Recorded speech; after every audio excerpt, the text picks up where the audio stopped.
우리 에덴 목장, 우리 식구들, 또 우리 목사님들, 우리 집사님들 또 함께 모여서 또 거룩한 주일 예배를 드릴 수 있게 되셔서 너무 기쁘고 감사합니다. 또 그리고 온라인을 통해서 함께 우리 가정에서 예배 드리는 분들도 이 시간 하나님의 크신 은혜가 임하시기를 축복합니다. 오늘 예배에 은혜 받을 마음이 되어 있습니까? 예, 오늘 하나님께서 우리에게 큰 은혜를 허락해 줄 줄 믿고 우리 감사함으로 예배를 드리겠습니다. 하나님은 영이시니 예배하는 자가 영과 진리로 예배할지니라. 아멘.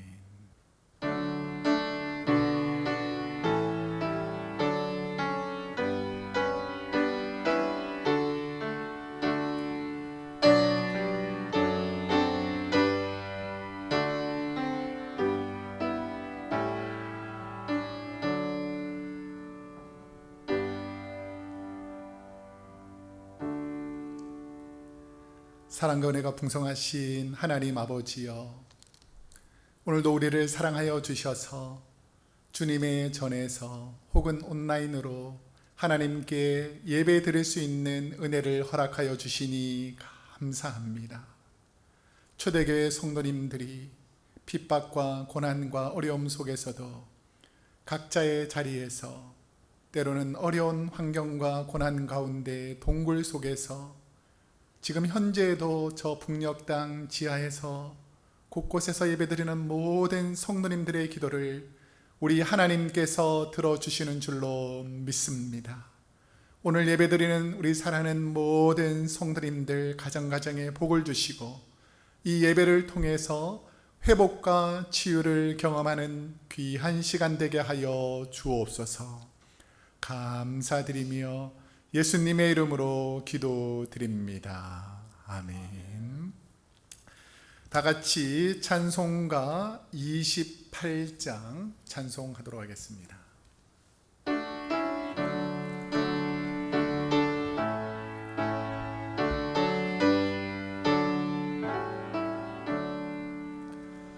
복의 근원 강림하사 찬송하게 하소서.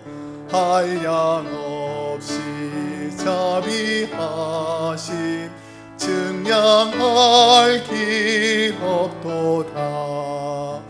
천사들의 찬송가를 내게 가르치소서.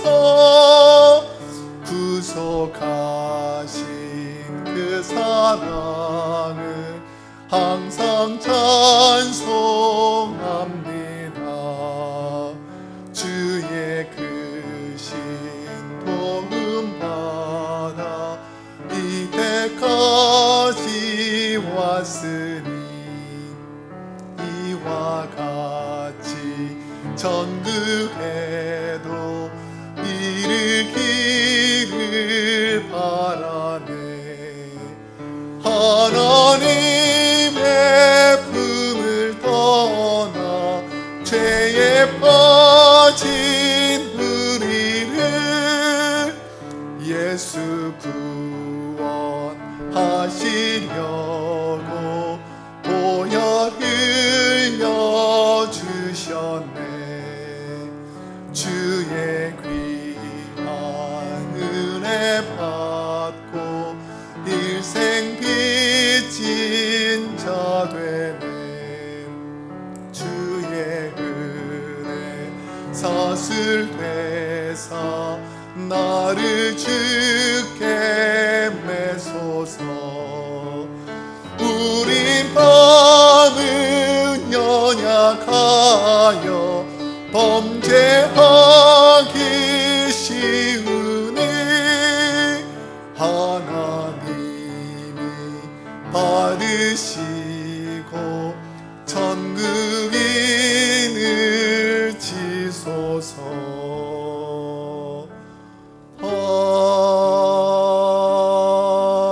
아멘. 이 시간 우리의 마음과 뜻과 정성을 담아서 사도신경으로 우리의 신앙을 고백하겠습니다. 전능하사 천지를 만드신 하나님 아버지를 내가 믿사오며 그 외아들 우리 주 예수 그리스도를 믿사오니 이는 성령으로 잉태하사 동정녀 마리아에게 나시고 본디오 빌라도에게 고난을 받으사 십자가에 못 박혀 죽으시고 장사한 지 사흘 만에 죽은 자 가운데에서 다시 살아나시며 하늘에 오르사 전능하신 하나님 우편에 앉아 계시다가 저리로서 산 자와 죽은 자를 심판하러 오시리라. 성령을 믿사오며 거룩한 공회와 성도가 서로 교통하는 것과 죄를 사하여 주시는 것과 몸이 다시 사는 것과 영원히 사는 것을 믿사옵나이다. 아멘. 이 시간 우리를 대표해서 정진영 집사님 나오셔서 기도 인도해 주시겠습니다. 지금도 살아계셔서 우리의 삶을 주관하시는 거룩하신 하나님 아버지, 찬양과 영광을 드립니다. 이 시간 우리의 마음과 뜻과 정성을 모아 하나님을 찬양하오며 그 은혜에 감사드립니다. 하나님 아버지의 은혜가 없었다면 저희는 아직도 세상에서 죄악의 문제를 해결하지 못했고 인생의 근원을 알지도 못했을 것이며 우리의 소망도 찾지 못했을 것입니다. 어리석게 살아갈 수밖에 없는 저희들에게 은혜를 베풀어 주셔서 자녀 삼아 주시고 인도하여 주시니 감사드립니다. 사랑하는 주의 자녀들을 귀한 성전과 가정에서의 온라인 예배 자리에 불러주셨사오니 이 시간이 오직 말씀 충만, 은혜 충만, 성령 충만함으로 가득 찰 수 있는 복된 자리가 되도록 역사하여 주시옵소서.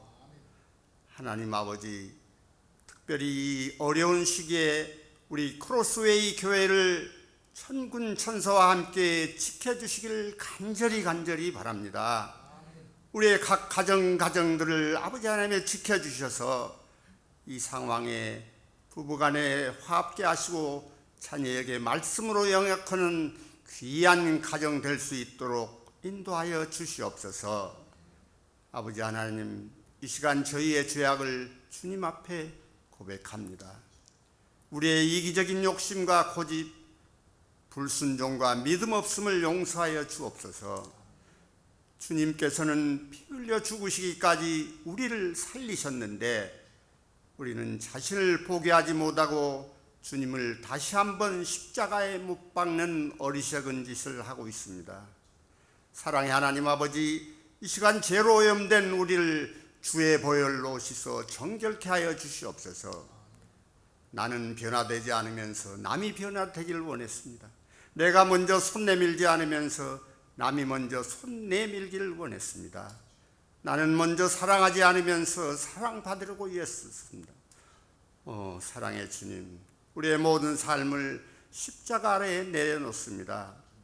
우리를 주의 은혜로 녹여주시고 주의 손으로 고쳐주시며 주의 은혜로 변화시켜 주시옵소서.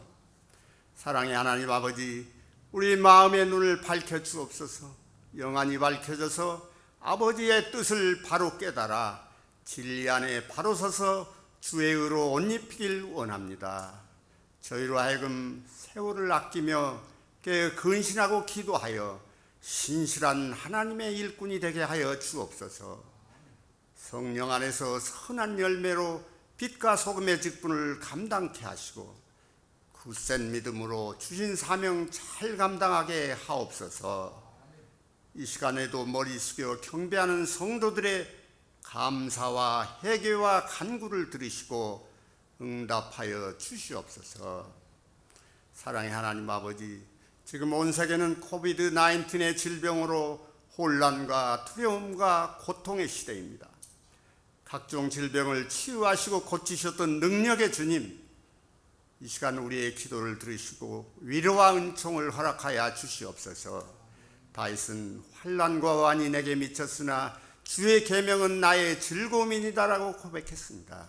이 시점에 우리가 환난과 우환과 무질서와 두려움이 닥쳐올지라도 하나님의 말씀을 묵상하고 그 말씀에 붙들려 살기를 원합니다. 아버지, 너희 죄를 서로 고백하며 병이 낫기를 위하여 서로 기도하라. 의인의 간구는 역사하는 힘이 큼이니라 하신 주님, 의인의 간구를 들어주시기를 기뻐하시는 주님께서 이 시간 긍휼을 베풀어 주시옵소서. 그리하여 우리 성도들 중에 회복적인 김용국 집사님뿐만 아니고 연약한 자들을 일으켜 세우셔서 아버지 하나님 영광 받아 주시옵소서.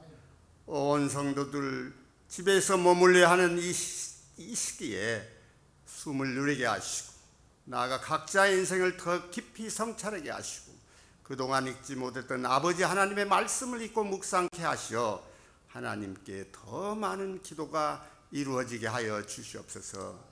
이를 통하여서 우리의 믿음이 성장하길 원합니다. 불신앙이 확신으로 바뀌게 하시고 주를 향한 불붙은 마음이 일어나도록 역사하여 주시옵소서. 그리하여 세상 가운데 주님을 증거할 수 있는 십자가의 군병으로 세워주시기를 간절히 원합니다. 사랑의 하나님 아버지, 코로나19로 인해 세계 곳곳에 만연해가는 혐오와 차별 속에서도 믿음을 지키며 주님의 사명을 감당하시는 선교사님들과 동역자들과 교회에 함께 함으로써 아버지 하나님의 어려운 처정과 환경 속에서도 아버지 하나님의 뜻을 이어러 나갈 수 있는 선교지대로 붙잡아 주시옵소서. 아버지 하나님이여, 탈북민과 지하에 수고하는 저 북녘 땅의 아버지 믿음의 우리 권석들에게 아버지 하나님 함께 함으로써 또한 어려운 문제들까지도 책임져 주심으로써 아버지 하나님 영광 받아 주시옵소서. 아버지 하나님, 미국과 한국 온 세계의 지도자들에게 아버지 하나님이여 위정자들과 더불어 하나님의 지혜와 은혜와 능력이 나타나게 하셔서 이 어려운 시기를 잘 극복할 수 있게 하시고 아버지 하나님 나라의 확장에 귀한 역사가 동반되게 하여 주시옵소서. 예배를 위하여 수고하시는 숨은 봉사자들에게 은혜와 아버지 능력과 축복이 있게 하셔서 기쁨으로 헌신하는 성령의 역사가 일어나게 하여 주시옵소서. 사랑의 하나님 아버지, 교회의 치리자 세우신 우리 이찬우 목사님께 하늘의 권세와 능력을 베풀어 주시사 주의 종의 사명을 온전히 감당케 하여 주시옵소서. 또한 말씀을 선포하신 목사님의 성령의 기름이 부어져 진리의 말씀, 생명의 말씀만 온전히 선포되게 하여 주시옵소서. 이 말씀이 저희들에게는 늘 온전한 기쁨과 은혜가 되게 하시고 치유와 변화의 능력으로 나타나게 하여 주시옵소서. 이 모든 말씀 우리를 구원하여 주신 우리 주 예수 그리스도 이름으로 간절히 기도드리옵나이다. 아멘.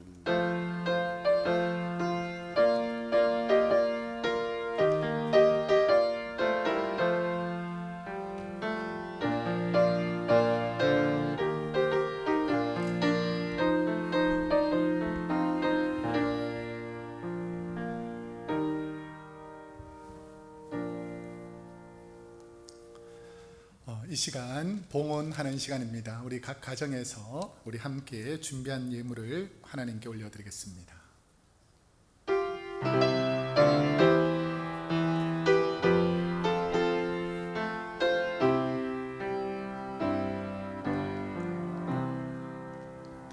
내 주 예수 주신 은혜 한없건마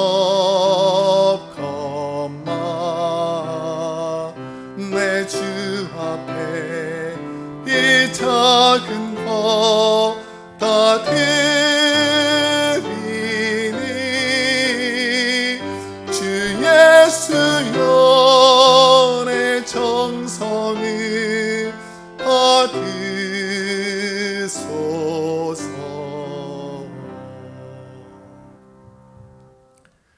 사랑과 은혜가 풍성하신 하나님 아버지여, 오늘도 주의 사랑하는 백성들, 사랑하는 우리 크로스웨이 하나님의 백성들, 함께 온라인을 통해서 예배드리는 모든 주의 자녀들을 사랑하여 주셔서 지난 한 주간을 보호하여 주시고 앞으로의 삶도 지켜 보호하여 주시니 참으로 감사합니다. 험악한 세상, 주님 다시 오실 날 멀지 않은 이 세상 가운데 살아가면서 하나님 우리에게 허락하신 귀한 물질을 구별하여 하나님께 온전히 드리오니 하나님 우리의 정성을 받아 주옵소서. 예물을 드리는 모든 가정가정에 복을 주시고 기도 제목들 하나님께서 응답하여 주옵소서. 하나님 경제적인 어려움이 장기화되지 않도록 하나님의 긍휼의 손길로 은혜의 손길로 속히 회복시켜 주시기를 원합니다. 각 가정에 소원하는 모든 간절한 소원들 기도 제목들을 귀한 예물에 담아 기도드릴 때마다 하나님께서 응답하여 주실 줄로 믿습니다. 이 예물들을 통해서 주의 제단이 든든히 바로 서며 하나님의 복음이 확장되며 선교사님들과 그 가정들을 통해서 하나님의 복음이 전파되는 데 이 예물들을 사용하여 주실 줄 믿고 감사드리며 예수님의 이름으로 기도드립니다. 아멘. 교회 소식을 알려드리겠습니다. 우리 미리 보내어드린 교회의 주보를 참조하시거나 오늘 말씀을 통해서 우리 교회 소식을 전해드릴 때에 참고하시면 감사하겠습니다. 1번에 보시면 코로나 바이러스 감염증 19, 코비드-19 사태가 우리 조속히 해결될 수 있도록 그리고 예배를 우리가 합심하여 드릴 수 있도록 기도했으면 좋겠습니다. 우리 잠깐 우리 에덴 목장 식구들 잠깐 잘 보시고 우리 온라인을 통해서 오시는 분도 저를 잠깐 보시면 가정에서 예배 드릴 수 있는데 우리가 꼭 교회 와서 예배 드려야 되느냐라고 생각하는 분들이 있습니다. 물론 하나님은 각 가정과 영으로 예배를 드립니다. 그렇지만 함께 모여서 거룩한 주일, 주의 전에서 예배 드리는 것이 하나님의 임재를 경험하고 성령의 임재를 경험하기 때문에 훨씬 더 큰 은혜와 믿음이 성숙할 수 있습니다. 우리가 이 제자훈련 때도 배웠지만 나무들이 떨어져서 불을 낼 때는 서서히 사그러져 사라져 버리지만 불이 함께 모이면 좀 부족했던 죄 많은 우리들도 함께 성령의 역사가 불타는 것처럼 여러분들 가정이 젖사오니 여기가 젖사오니 머물러 있는 것이 아니라 조속히 회복되어서 우리의 신앙이 회복될 수 있도록 그리고 연약한 믿음들이 회복될 수 있도록 여러분들 함께 기도해 주시면 좋겠습니다. 이번에 보면 우리 현재 주지사 행정명령이 2단계로 전환되었습니다. 이제 조만간에 3단계로 허용되면 우리 캘리포니아에서는 교회 모임이 허락됩니다.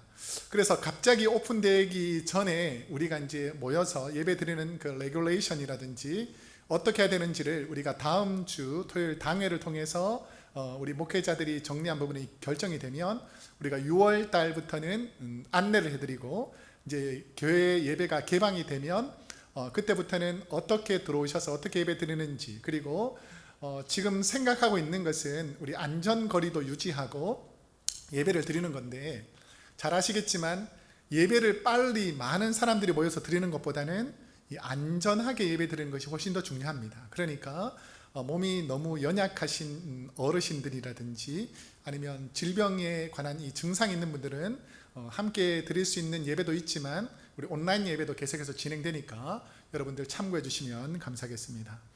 이번 주 기도에 인도해 주신 우리 정진영 집사님, 우리 에덴 목장 감사드리고 우리 다음 주에는 우리 이봉환 집사님이 기도해 주시고 이해 권사님, 우리 목장인 반석 목장에서 함께 모여서 예배를 드리겠습니다.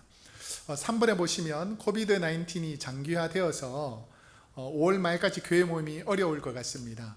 우리 보시면 아시겠지만 예물을 드릴 때에는 수표일 경우에는 페어볼트 크로스웨이 처치라고 해서 교회 주소로 보내주시면 될 거고요. 현금일 경우에는 봉투에 담아 지난주와 동일한 곳에 넣어주시면 재정부에서 수집하도록 하겠습니다.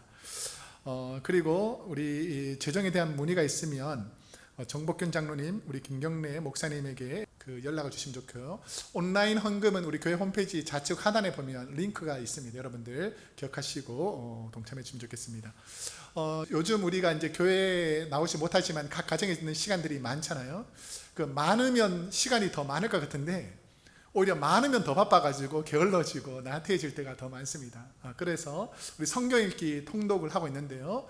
제가 참 놀랐던 것은 우리 유스에 있는 젊은 우리 꼬마 아이가 있는데 뭐 하루에 마태마가 누가 요한 사복음서를 막 집중해서 열심히 읽고 사도행전 뭐 고린도전서 열심히 읽고 있다는 거예요.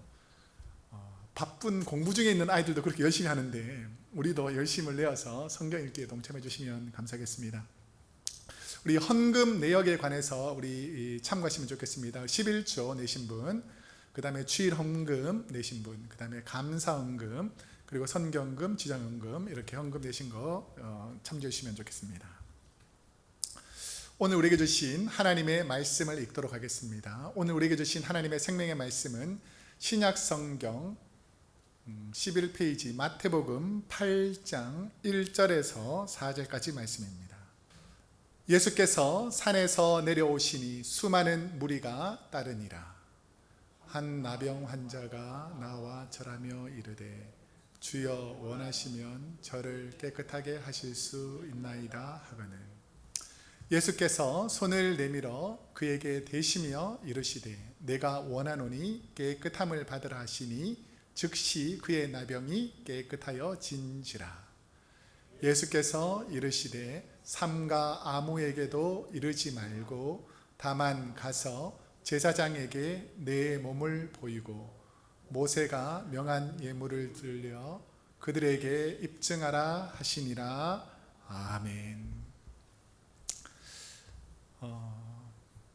오랜만에 뵈는 분들이 너무 많은 것 같고 또 한 달, 두 달 거의 지나서 만나는 분도 많은데요. 온라인으로 보는 분들은 제가 소망의 어르신들이나 어르신들, 환우들 그리고 꼭 필요하신 분들은 많이 뵀지만 여러분들은 온라인으로 계속 저를 보지만 저는 이렇게 뵙지 못해서 보고 싶은 마음이 많습니다. 오늘 말씀을 통해서 우리 하나님께서 교통해 주실 줄로 믿습니다. 오늘은 마태복음 8장 1절에 4절 말씀 중심으로 버림받은 이들의 치료자라는 제목으로 하나님의 말씀을 선포하겠습니다. 요즘 코비드-19 전염병처럼 우리 인류 역사에 보면 전 세계적으로 전염병처럼 유행하는 병들이 많았습니다. 예를 들면 유럽을 강타했던 흑사병이라든지 아니면 에이즈라든지 에볼라 같은 각 시대마다 인간의 힘으로 치료하기 힘든 병들이 전염병처럼 확산되는 경우가 많았습니다. 인류 역사에서 전염병들이 그리고 여러 가지 질병들이 있었던 것처럼 성경 안에도 수많은 질병에 관한 이야기들이 많이 나타납니다. 특히 예수님의 행적이 기록된 사복음서에 보면 예수님께서 행하신 기적들, 예수님께서 여러 가지 기적들을 행하시는데 그 기적들이 약 37가지 정도의 기적들이 있는데 그 중에서 제일 많은 부분을 차지하는 기적이 뭐냐면 병 고치는 기적입니다. 그러니까 여러 물로 포도주를 만드는 첫 번째 기적도 있지만 예수님의 기적들을 거의 종합해 보면 질병으로, 아픔으로, 상처로 고통하는 분들을 치료한 기적들이 많다는 것이죠. 오늘 본문에도 보면 예수님께서 산상수훈을 마치시고 산에서 내려오셨을 때에 누군가가 예수님을 기다리고 있습니다. 오늘 본문 1절 말씀 한번 보겠습니다. 함께 읽어보겠습니다. 시작. 예수께서 산에서 내려오시니 수많은 무리가 따르니라. 예수님께 몰려온, 예수님이 산에서 내려오실 때 몰려온 수많은 무리, 그럼 이 수많은 무리는 누구인가를 생각해 보면 산상수훈이 시작되기 바로 전 부분을 보면 알 수 있는데 산상수훈 바로 전 마태복음 4장 24절에서 25절에 보면 이 수많은 무리들이 누군지가 나옵니다. 한번 함께 읽어보겠습니다. 24절 25절 시작. 그의 소문이 온 수레아에 퍼진지라 사람들이 모든 앓는 자 곧 각종 병에 걸려서 고통당하는 자, 귀신 들린 자, 간질하는 자, 중풍병자들을 데리고 오니 그들을 고치시더라. 갈릴리와 데가볼리와 예루살렘과 유대와 요단강 건너편에서 수많은 무리가 따르니라. 이 마태복음 이 4장에 보면 예수님께서 베드로, 안드레 두 형제고요. 야고보, 요한 여기도 두 형제입니다. 그래서 이 네 형제를 부르신 다음에 갈릴리, 이스라엘 북쪽적인 갈릴리 지역을 두루 다니시면서 회당, 하나님께 예배드리는 회당에 가셔서 복음을 전파하시고 복음만 전파하시는 것이 아니라 복음 전하신 후에 함께 있던 많은 따르던 무리들의 질병을, 오늘 본문에 보시면 아시겠지만 여러 각색 질병을 치료하셨습니다. 그 후에 산에서 전하신, 예수님께서 마태복음에 보면 산에서 전하신 첫 번째 설교, 이게 바로 마태복음 5장, 6장, 7장까지의 산에서 전하신 주의 말씀, 귀한 말씀이라 그래서 이것을 뭐라 부르는 줄 아세요? 산상수훈 혹은 산상보훈이라고 부릅니다. 이 산상수훈 후에 마태복음 이제 7장이 끝마치고 8장, 산상수훈이 끝마치고 첫 번째 치료 기적, 이 마태복음에서는 나병 환자를 치료한 기적이라는 사실이 그냥 나병 환자를 제일 먼저 마태가 기록한 것이 아니라 산상수훈과 이 나병 환자의 치료의 기적이 아주 밀접하게 연결되어 있다는 것을 우리 성경을 읽거나 신학을 연구하는 분들은 더 깊이 이해할 수 있습니다. 그러면 산상수훈, 예수님께서 구약의 여러 가지 말씀을 거의 요약 정리해서 일괄적으로 한 첫 번째 설교가 이 산상수훈인데, 그럼 산상수훈은 누구에게 전하신 말씀인가, 누구에게 교훈을 주려고 전하신 말씀인가를 그 대상자들을 보면 일반적으로는 제자들에게 전하셨다고 말합니다. 제자들. 우리 마태복음 5장 1절에서 2절에 보면 예수님께서 산상수훈을 시작하실 때의 말씀이 나옵니다. 우리 한번 함께 읽어보겠습니다. 시작. 예수께서 무리를 보시고 산에 올라가 앉으시니 제자들이 나온지라 입을 열어 가르쳐 이르시되. 자, 그런데 이제 제자들에게 복음을 전하는 것이 5장, 6장, 7장까지 연결되는데 산상수훈 설교가 마치는 7장 28절, 29절에서 산상수훈이 마치는데요. 자, 28절에 보면 예수님께서 이렇게 말씀하셨습니다. 한번 함께 읽어보겠습니다. 시작. 예수께서 이 말씀을 마치심에 무리들이 그의 가르치심에 놀라니. 그러니까 제자들만 들었던 것이 아니라 예수님의 가르침을 또 누구도 들었다고요? 무리들이 들었다는 것을 알 수 있습니다. 무리들도 예수님의 가르침을 들었을 것이고, 아마도 생각해보면 오늘 본문에 나오는 무리들과 함께 자신의 질병을 치유받으려던 나병 환자도 분명히 주님이 전하신 이 복음의 말씀을 들었을 것이다 라고 많은 분들이 예상합니다. 그러면서 예수님의 산상설교의 내용을 들은 무리들, 제자들의 반응이 무엇인가가 이제 7장 마지막 절 29절에 나오는데 우리 한번 함께 읽어보겠습니다. 시작. 이는 그 가르치시는 것이 권위 있는 자와 같고 그들의 서기관들과 같지 아니함일러라. 예수님의 가르침에 대한 무리들, 제자들의 평가는 뭐냐면 권위 있는 자와 같은 말씀을 전하셨지만 그렇다고 해서 서기관들과 같지는 않다라는 평가입니다. 자, 그러면 이 서기관들이 도대체 누구인가?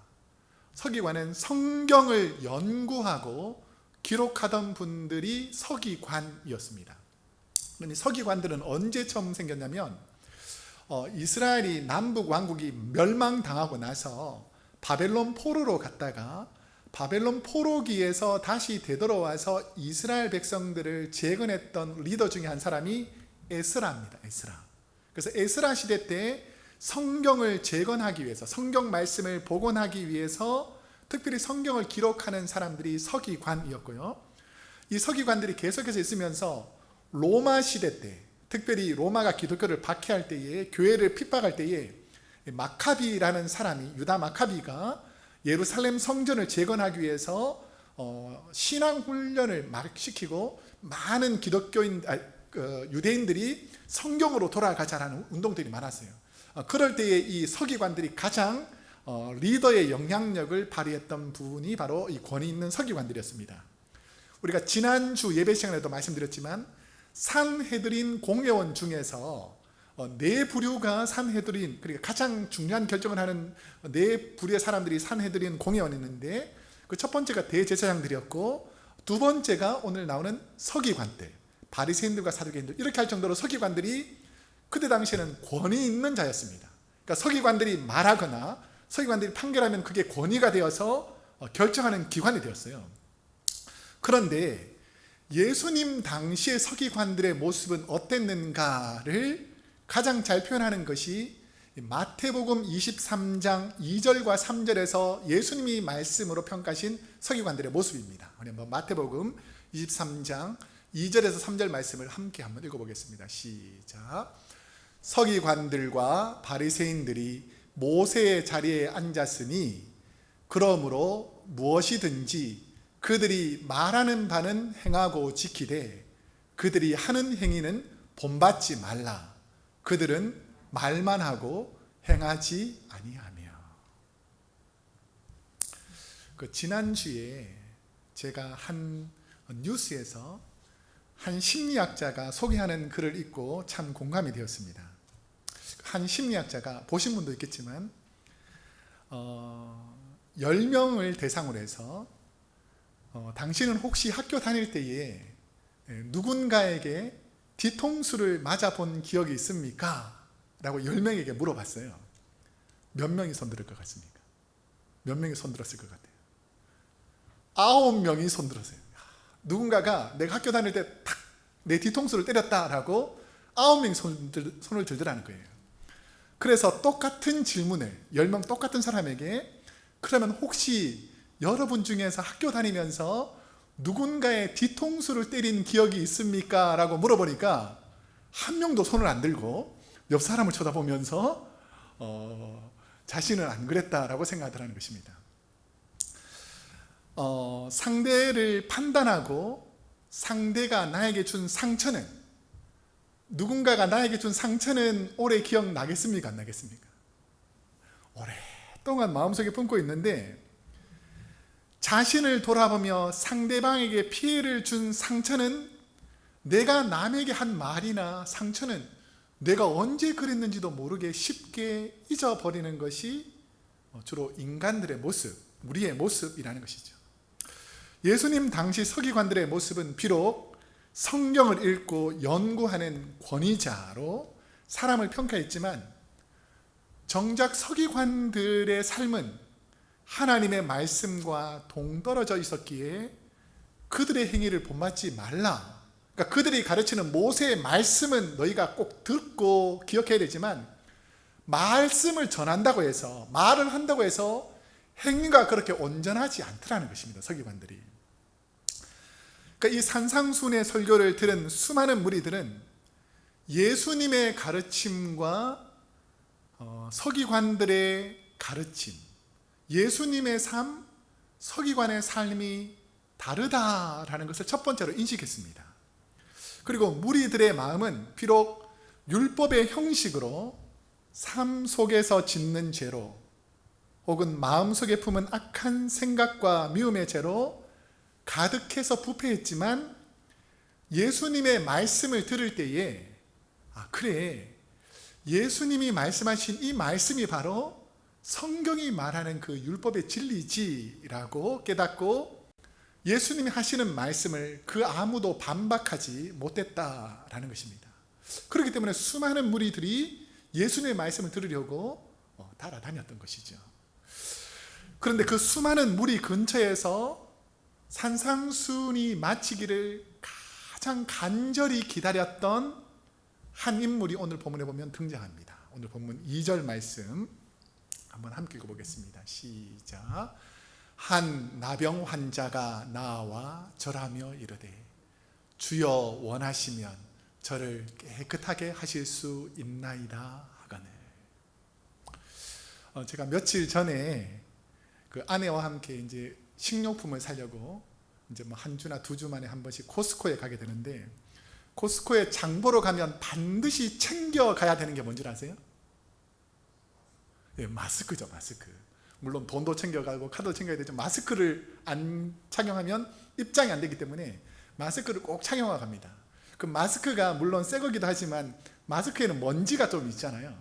그래서 마스크를 딱 끼니까 이게 먼지기가 있어가지고 재채기 나서 해치 했어요. 그리고 우리 아내가 갑자기 저를 딱 쳐다보면서 뭐라 그러냐면, 주위 사람들 다 쳐다보니까 재채기 할 때 조심하라는 거예요. 혹시나 만약 여러분들이 여러 사람들이 있는 곳이나 공공장소에 누가 막 크게 에치 하면 여러분 어떻게 할 것 같아요? 얼른 피할 겁니다. 혹시나 저 사람이 코비드 아닌가 해서 재채기 흘린 그곳은 아무도 가려고 하지 않는 것이 요즘 시대잖아요. 이처럼 나병 환자, 이런 분은 어떤 분이냐? 레위기 13장과 14장에 이 나병 환자의 율법적 규칙들이 잘 나타나 있는데, 우선 나병 환자로 의심이 된다. 우리 코비드도 의심이 되는 게 있잖아요. 그러니까 의심이 되면은 제사장에게 보여가지고 8일 동안은 아무도 만나지 못하게 해서 그 사람을 격리시켰습니다. 나병 환자들을 왜 격리시켰을까요? 전염성이 워낙 강하기 때문에, 혹시나 이 나병일지 아닐지 모르지만 이게 전염될 수 있기 때문에 이 사람을 제사장이 딱 보고 나병일 가능성이 있다 그러면 한 장소에서 8일 동안 격리를 시켰습니다. 그리고 조사를 받아서 나병으로 확정이 되면 공동체 전체에 나병이 확산되지 못하도록 이 사람들, 특별히 이 레위기 시대에는 모세가 출애굽할 때 그 시대잖아요. 그러니까 함께 모여 살거나 함께 행진하지 못하고 진영 밖으로 내어 쫓아서 그들만 따로 지내도록 원래 건강하던 사람들 밖으로 내몰아 버렸습니다. 왜냐하면 그때 당시에 의술로는 도저히 치료할 수 없는 병이 나병이니까 공동체를 보호하려면 이 소수의 사람들은 우리와 멀리 떨어뜨려서 우리를 보호해야 된다라는 마음에서 나병 환자들을 격리시켰던 것입니다. 그런데 오늘 본문에 보면 이런 나병 환자가 예수님 곁으로 나와서 어떻게 합니까? 절하며, 그러니까 사람들 앞에서 이제 나병 환자가 예수님께로 나온 것입니다. 나병 환자의 접촉을 금하는 율법을 생각해 보면 상당히 낯설고 이례적인 상황이 벌어진 것입니다. 예수님께서 이 나병 환자를 만나기 바로 전에 무엇을 하셨다 그랬죠? 산상수훈에서 예수님이 설교를 하셨거든요. 근데 예수님의 설교의 핵심이 뭐냐면 모세의 율법 아주 중요하고 우리가 꼭 지켜야 된다. 근데 나는 모세의 율법보다 더 강력한 윤리적 메시지를 전한다 라고 하면서 6가지 아주 구약에 있는 율법보다 더 강력한 메시지를 전했어요. 살인, 간음, 이혼, 맹세, 보복, 원수 사랑, 이렇게 철저히 하나님 말씀을 지켜야 된다라고 예수님께서 말씀하셨는데, 그 산상수훈을 마치고 내려오자마자 한 나병 환자, 그러니까 율법에서 가까이 하지 말라고 명한 전염성이 강한 나병 환자를 어떻게 대하시는지 모였던 무리들이나 제자들이, 지금 예수님께서 지금 이렇게 말씀하셨는데 지금 삶에서는 어떻게 행동하실까가 많은 사람들의 관심사였다라는 것이죠. 그 이유는 죄와 흠이 없으신 정결한 예수님과 병의 원인을, 그때 당시만 해도 나병이 걸렸을 때에 전염병이기도 하지만 병의 원인을 저 사람 죄를 지어서 병에 걸린 것이지 라고 죄인 취급했습니다. 그러니까 죄의 결과로 인식하던 시대에 죄와 질병과 더러움을 온몸에 뒤덮고 있는 나병 환자의 만남이었기 때문에 사람들이 관심이 있었다는 것이죠. 깨끗함과 더러움을 대표하는 두 존재의 만남을 어떤 시각으로 보느냐가 중요합니다. 정결한 예수님, 더러움으로 뒤덮인 나병 환자. 자, 이 둘이 지금 만나는 상황을 여러분은 어떻게 바라보느냐라는 것이죠. 주님과 나병 환자의 만남, 접촉을 보는 2가지 시각이 있는데요. 그 첫 번째는 거룩하고 정결하신 주님과 더럽고 추한 죄인 나병 환자는 서로 접촉해서는 안 된다라는 시각이 있습니다. 우리도 보통 이런 사람이 있잖아요. 나는 거룩하고 너희는 더러우니까 거룩한 나는 더러운 너희와 접촉하고 싶지 않다. 그러니까 예수님은 거룩하고 나병 환자는 더러우니까 접촉하면 안 된다라고 생각하는 시각이 있을 수 있고요. 두 번째는 정결하신 주님이 온몸이 썩어 냄새나는 죄로 더럽혀진 나병 환자를 가까이 가셔서 만나서 접촉하여 치료해야 한다는 시각이 있습니다. 자, 이것을 여러분들 마음속에 잘 생각해 보면서 나는 과연 이런 상황이 되었을 때에 이 접촉점에서 어떻게 할 것인가를 생각해 보면 우리의 믿음과 우리의 시각들이 드러납니다. 부끄러운 제 고백을 하자면 몇 년 전 우리 교회에서 우리가 매년 멕시코 선교를 가잖아요. 제가 다녀온 지도 거의 한 5, 6년 정도 되는 것 같은데 5, 6년 계속 하고 있는데 첫째 해에 제가 갔던 첫째 해에 현지인이 주는 물과 과일을 먹고 배탈이 나가지고 며칠 동안 설사가 나서 고생한 적이 있었습니다. 자, 그렇다 보니까 가서도 고생했고 갔다 와서도 며칠 동안 배가 아프다 보니까 그 다음 해 멕시코 선교 가서는 현지인이 주는 물과 음식을 먹었을 것 같아요? 안 먹었을 것 같아요? 못 먹겠더라고요. 또 배탈 나서 일도 못하고 막 이럴까 봐 못 먹겠더라고요. 자, 그래서 주로 제가 먹은 건 뭐냐면 그 마트에 가서 생수 사오면 생수만 먹고, 그러니까 일하러 가서도 절대 그쪽에서 주는 물이나 주스 같은 거 안 먹고 생수만 먹고, 가게에서 파는 아이스크림, 그러니까 이게 보증이 되는 거, 그 다음에 콜라라든지 스프라이트, 그러니까 이게 안전하다라고 생각하는 것만 먹었어요. 특별히 현지인들이 주는 음식들은 어쩔 수 없이 먹어야 되면 조금 먹었지만 될 수 있으면 안 먹으려고 했습니다. 자, 그렇다 보니까 현지인들하고 접촉하는 횟수가 많아질까요? 줄어들까요? 줄어들겠죠. 제가 말씀을 준비하면서 과거의 저의 모습이 참 부끄러웠습니다. 선교지에서 목회자로서 내가 할 일만 하면 되는 거라고 생각하고, 내가 배탈이 다시 일어날까 봐 현지 멕시코 사람들과 더 가까이 다가가서 함께 얘기하려는 것을 좀 멀리했고, 음식을 함께 먹고 교제하지 못했고, 이런 모습을 보면서 어쩌면 내 안에 하나님을 신뢰하고 하나님의 치료를 위해서, 선교와 전도를 위해서 갔다는 그 목적을 약간 상실하고, 내가 깨끗하고 내가 정결하기 위해서 그 더러운 사람, 추한 사람, 병균을 옮기는 사람, 이런 사람들하고는 가까이 하지 말아야 되겠다라는 그런 두려움이 내 안에 가득 차 있었다는 것을 알게 됐습니다. 이제 여러분 얘기를 할 테니까 여러분 한번 자세히 듣고 한번 생각을 해보세요.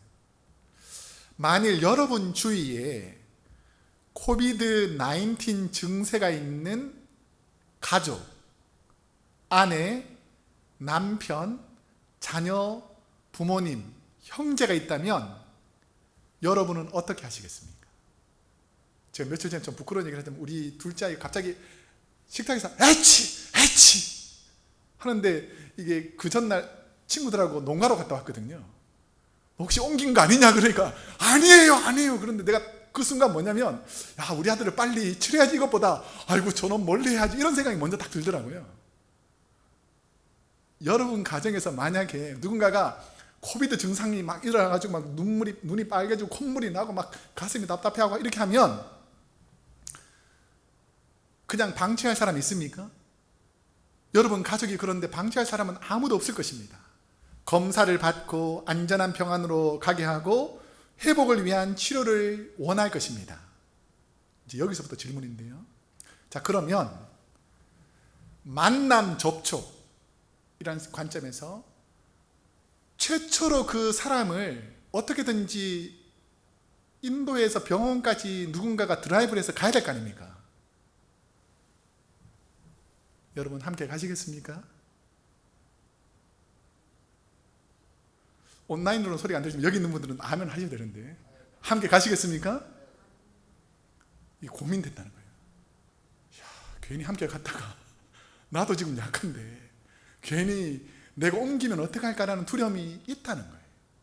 나병 환자가 올 때에 두려움이 없는 사람은 아마 없었을 것입니다. 그때 당시에는 이게 치명적인 전염성이 있는 병이기 때문에 이 병에서 자유로운 사람이 없기 때문에 예수님께 나병 환자가 온다는 그 사실 자체가 두려움이었을 것이고 예수님께로 오는 나병 환자를 다 피했을 거예요. 예수님의 말씀을 듣고 예수님께 엎드린 불쌍한 한 나병 환자는 주여 원하시면 저를 깨끗하게 하실 수 있나이다.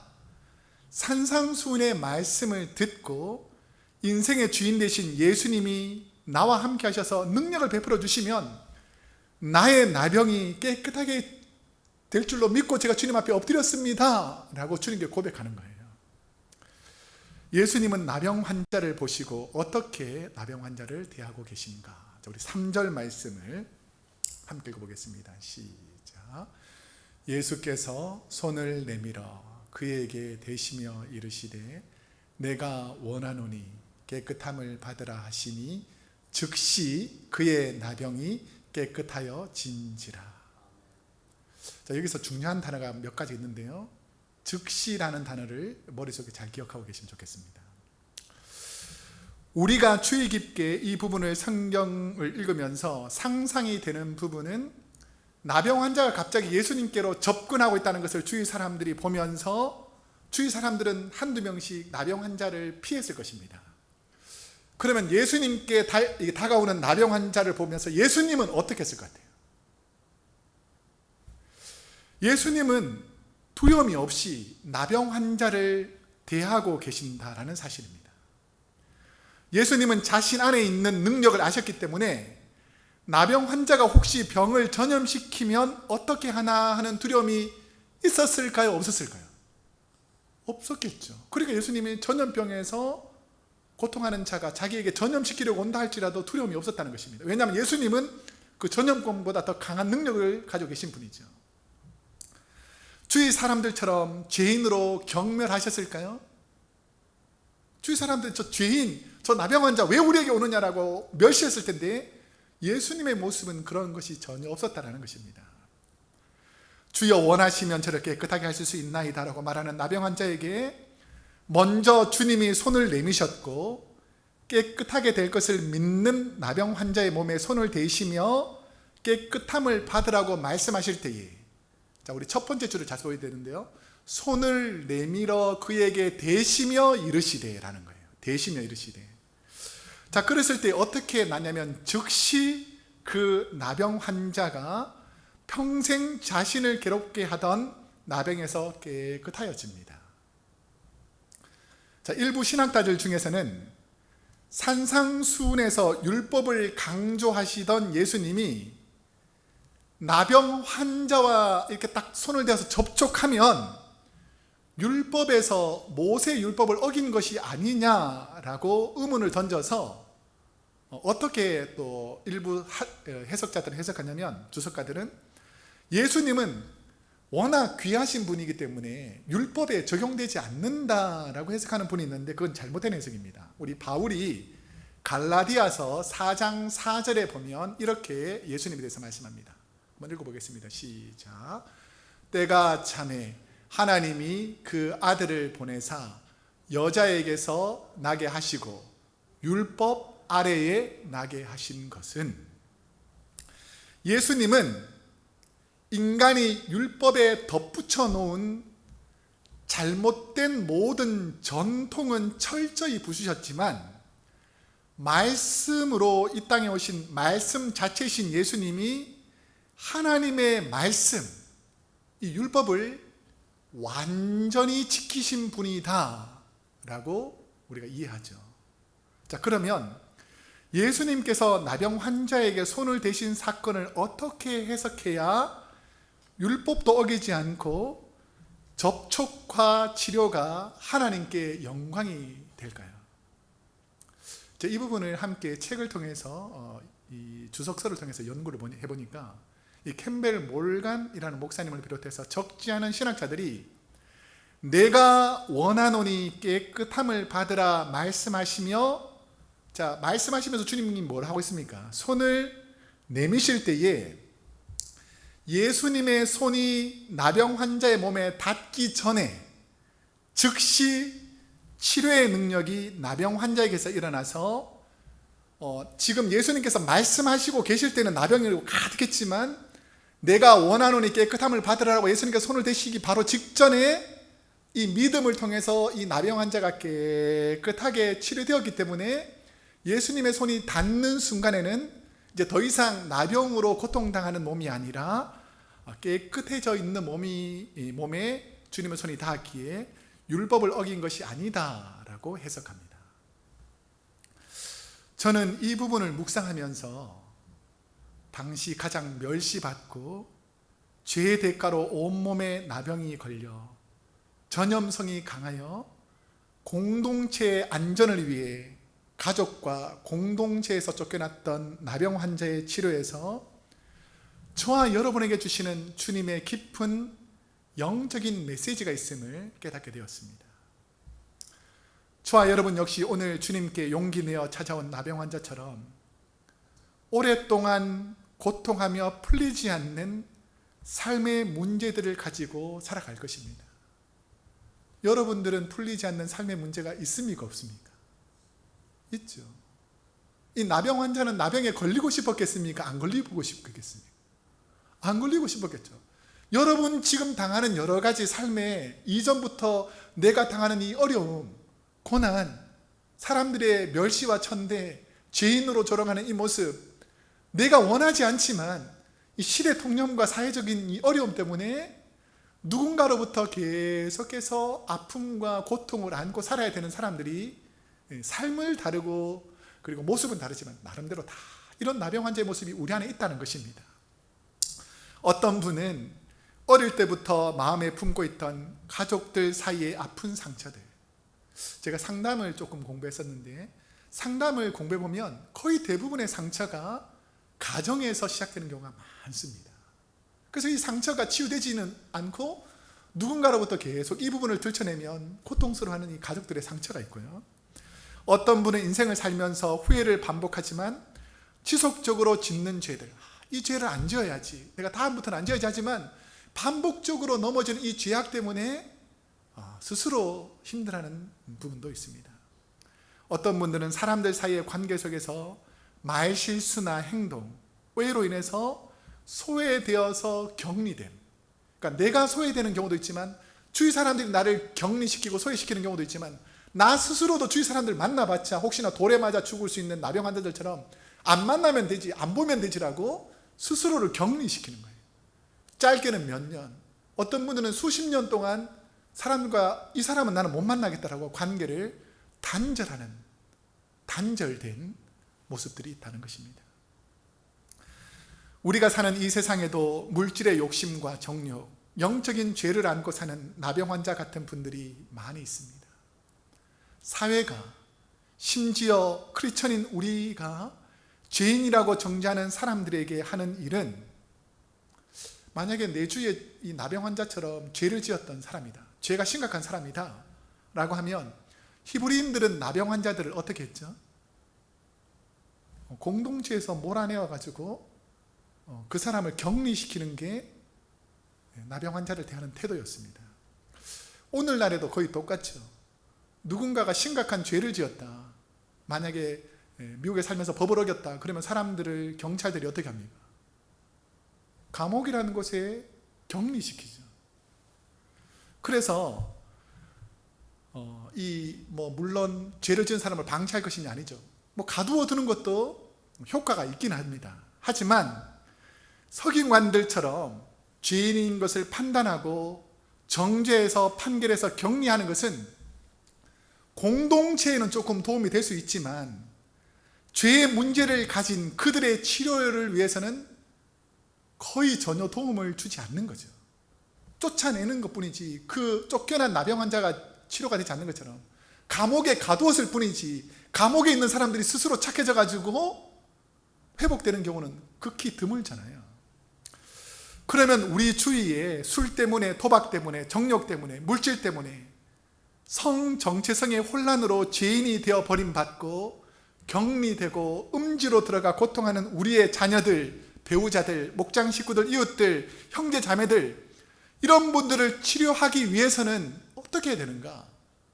저 사람들은 죄인이니까 우리가 모른 척하고 방치하고 접촉을 금하고 멀리하고 가까이 하지 않아야 되는 것인가? 아니면 용기 없어 쓰러져 있는 저들에게 내가 들었는데 갈릴리에 대단한 사람이 나타났다고 하더라. 그분에게 가면 각색병, 귀신 들린 자, 특별히 중풍병, 우리 같은 나병도 치료하시는 분이다 그러더라. 우리 한번 함께 가보자 라고 했을 때에 이 나병 환자는 산상수훈에서 전하시는 그 진리의 말씀을 딱 깨닫는 순간 내가 이 사람에게 가면 치료되겠구나라는 믿음으로 나왔기 때문에 치료된 겁니다. 여러분, 주님께 오면 주님께서 치료해 주실 줄로 믿습니다. 사도행전 4장 12절에 보면 이런 말씀이 있습니다. 한번 함께 읽어보겠습니다. 시작. 다른 이로서는 구원을 받을 수 없나니 천하 사람 중에 구원을 받을 만한 다른 이름을 우리에게 주신 일이 없음이라 하였더라.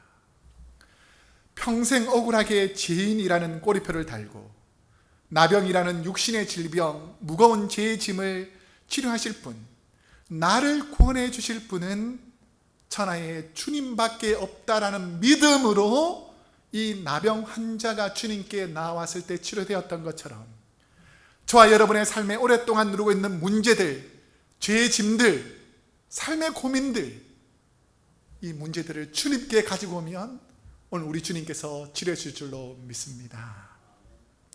이제 말씀을 맺겠습니다. 지난주에 제 얘기를 해서 좀 죄송한데 교회가 오랫동안 이렇게 문을 열지 못하고 또 성도들도 힘들어하고 하니까 담임 목회자인 저에게는 스트레스가 있겠습니까 없겠습니까? 여러분들 가정에서 자녀들이 뭐 며칠 동안 있어도 아니면 사람들이 며칠 있어도 이 스트레스가 많잖아요. 그러니까 스트레스가 저는 안 받는 편인데도 스트레스가 있고 또 교인들 걱정하고 또 전화하고 이러다 보니까 이 스트레스로 인해서 허리도 아팠지만 이빨에 또 염증이 생긴 거예요. 그래서 염증이 생겨서 도저히 참을 수가 없어서 치료를 위해서 샌프란시스코 다운타운에 있는 치과에서 신경치료를 하고 돌아왔습니다. 치과에 가기 전에는 어떻게든 참아보려고 했지만 음식을 씹을 수도 없고 하면 막 너무 아파서 막 전기가 찌릿찌릿하고 물을 마시면 신경에 통증이 생겨서 얼얼해서 한 2, 3분 동안은 가만히 붙잡고 있어야 됐어요. 그런데 의사 선생님을 통해서 치료를 받고 회복되니까 지금은 어떨 것 같습니까? 맛있는 거 잘 먹고 있습니다. 그런데 제 마음을 더 아프게 한 것은 샌프란시스코 가는 길에 이전과 다르게 제가 되게 오랜만에 갔거든요. 그 시청 앞으로 쭉 길을 따라서 이 치과 병원에 있는 곳이 내비게이션을 따라가 보니까 시청 앞으로 쭉 인도하는데 이전보다 훨씬 더 많은 홈리스, 노숙자들 텐트들이 쫙 있는 거예요. 저는 술과 마약과 질병과 삶의 문제로 사회에서 버림받은 그분들, 저분들은 격리시키고 멀리해야 된다고 해서 텐트 주고 그냥 거기서 살아라 라고 지금 정부는 버리고 세상은 버렸지만 우리는 그들에게 주님께 오면 여러분이 해결될 수 있습니다, 여러분의 문제는 치료됩니다라고 누군가는 전해야 될 거라고 생각합니다. 사랑하는 성도 여러분, 인생의 아무리 힘든 문제도 우리의 육체와 마음, 영혼까지 치료하시는 주님께 가면 모든 문제는 해결되는 것입니다. 오늘 우리 성도님들을 괴롭히는 코비드-19 코로나 바이러스도, 가정의 문제도, 직장의 어려움도 주님께 가면 우리 주님이 치료해 주실 줄로 믿습니다. 오늘 그 치료가 우리에게 있기를 축복합니다. 기도하겠습니다.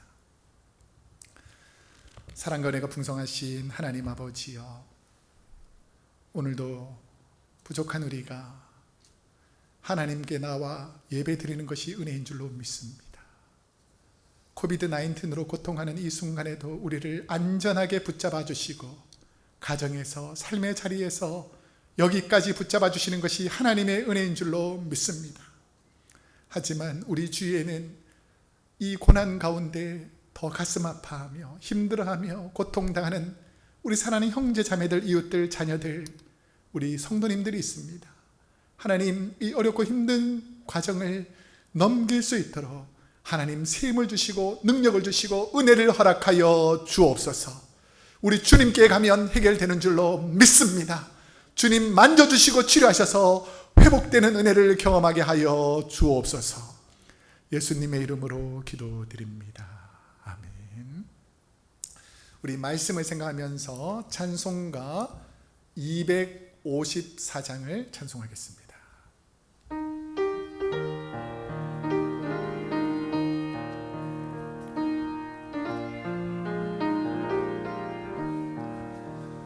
내 주의 보혈을 정하고 정하다 내 죄를 정케 하신 주 나로라 하신다.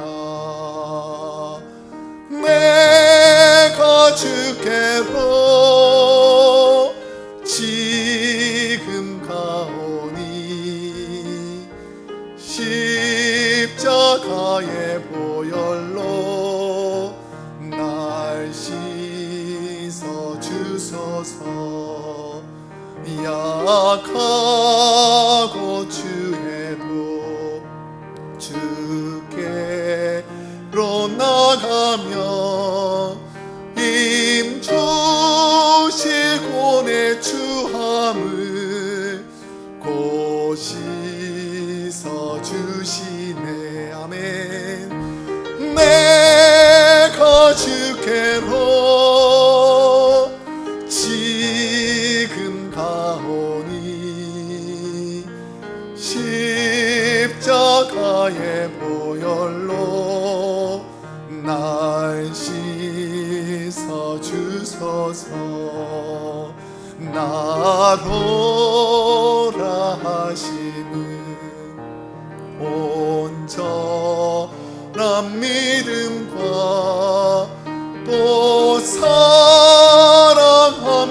평안함 다 주려 함이라. 내가 주께로 지금 가오니 십자가의 보혈로 날 씻어 주소서. 큰 죄인 복받아 살 길을 얻었네. 한없이 넓고 큰 은혜 베풀어 주소서. 아멘. 내가 주께로 지금 가오니 십자가의 보혈로 날 씻어 주소서. 그 피가 맘속에 큰 증거 됩니다. 내 기도 소리 들으사 다 허락하소서. 내가 주께로 지금 가오니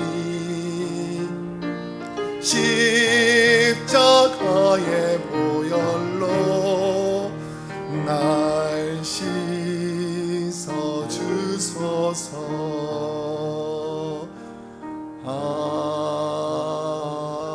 아멘. 또 한 주간 세상 가운데 살게 될 겁니다. 우리 사랑하는 우리 에덴 목장, 우리 모든 식구들 건강하게 지내도록 기도하고, 또 온라인을 통해서 함께 되는 우리 크로스웨이 교회 모든 성도님들, 또 함께 온라인을 통해서 예배드리는 이 지역에, 그리고 이웃에, 또 한국과 미국에 있는 모든 성도님들 하나님의 치료가 임하시기를 축복합니다. 오늘 하나님께서 은혜 내리신 줄 믿고 한번 기도드리겠습니다. 사랑이 많으신 하나님, 우리 사랑하는 성도님들 너무 길고 때론 두렵고 낙심이 되고 힘든 여정들을 지나가지만 그 어렵고 힘든 순간에 주님이 우리의 손을 잡아주시고 주님이 우리를 이끌어 주시고 주님께서 가장 선한 것을 채워주신다는 믿음을 가지고 살아갈 때에 우리에게는 소망을 가지고 살아가는 줄로 믿습니다.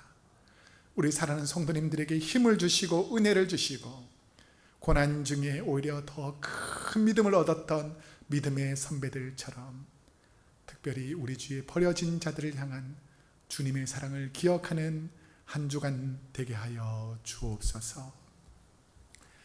지금은 우리 주 예수 그리스도의 은혜와 하나님 아버지의 그 크신 사랑과 보혜사 성령님의 감화 감동 교통하심이 버려진 자, 낙심된 자, 절망 중에 있는 자들에게 찾아가셔서 친구가 되어주신 우리 주님 닮기로 다짐하는 우리 사랑하는 크로스웨이 교회 모든 성도님들과 온라인을 통해서 함께 드리는 예배드리는 모든 주의 백성들과 전 세계 흩어져서 선교하시는 선교사님들과 그의 가정과 교회 위에 우리가 살고 있는 이 미국 땅과 고국 대한민국과 저 폭력 땅 또 탈북하여 고통당 우리 민족들 머리 위에 세계 교회 위에 이제로부터 영원토록 함께 하옵시기를 간절히 축원하옵나이다. 아멘.